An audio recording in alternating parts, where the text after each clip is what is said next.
Why should we transcribe old texts? I'm Bjørn Stillion Southard, Associate Professor of Communication Studies at the University of Georgia and a member of the American Society for the History of Rhetoric.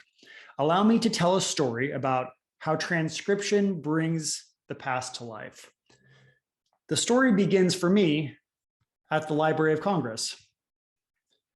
Unfortunately, no, not at the big, beautiful main reading room, but here in the manuscript reading room. I was there to look over the papers of the American Colonization Society, a group that in the 19th century attempted to remove free Black people from the United States and put them in a colony in present-day Liberia. And typically when I would go to a place like the manuscript reading room at the Library of Congress, I would come across papers that looked like this. They're important, kind of hard to read. This one's a little dark. Or I'd see something like this, slightly easier to read. And I would take copies of these. But then on one particular occasion, I came across handwriting that looked like this. This was a little different. This actually was somewhat legible. And now enter into this story a person by the name of Lewis Sheridan. I recognized Lewis Sheridan's name eventually over the course of many letters that he had sent to the American Colonization Society because of that handwriting and because of the beautifully calligraphed signature that he would affix to the end of each letter. I couldn't find very much about Lewis Sheridan in any of the literature, but as soon as I started seeing this name, I returned to the microfilm to look at more of his papers. I even went back over where microfilm rolls that I had already gone through to look and find more of what I might have potentially missed with Lewis Sheridan. And what I discovered was a remarkable person. Lewis Sheridan was a Black man who was enslaved from birth. He purchased his freedom by working extra jobs, raising money, and then purchasing his freedom from his enslaver. He became a successful merchant in North Carolina, so successful that he eventually purchased and enslaved people of his own people. He became disillusioned with the fact that despite that he had more money than many of the white people with whom he associated, he was not being treated at the same level as them. So he decided to emigrate to Liberia and began corresponding with the American Colonization Society.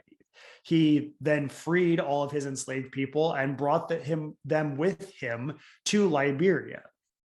He was an immigrant to Liberia and ultimately a thorn in the side of the American Colonization Society. And it's a person like Lewis Sheridan that you really take notice of when you see something like this in a paper. In big, bold letters, as bold as I'd ever seen written in a letter in the manuscript reading room, "I am an American." So the significance of this moment for me was that Lewis Sheridan becomes an important part of my book, Peculiar Rhetoric, a chapter on his negotiations with the American Colonization Society and how a Black man could vacillate wildly between being very optimistic about his chances for freedom and liberty in Liberia and so incredibly pessimistic about the chances that a Black person would ever be allowed to be free so long as they were connected with the United States.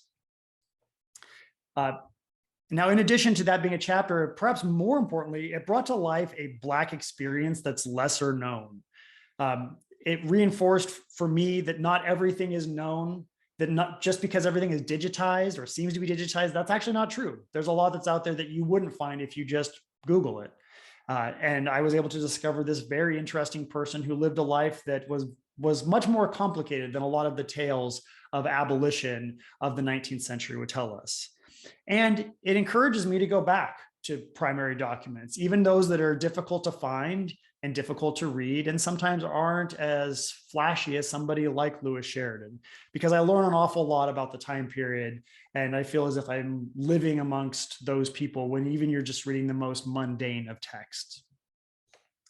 So that's my story. It's only one kind of story of the power of archives and transcription. We encourage you to participate in the Douglas Day transcribe-a-thon. This year, it's focusing on the papers of Mary Ann Shadd Cary. It's taking place on February 14th.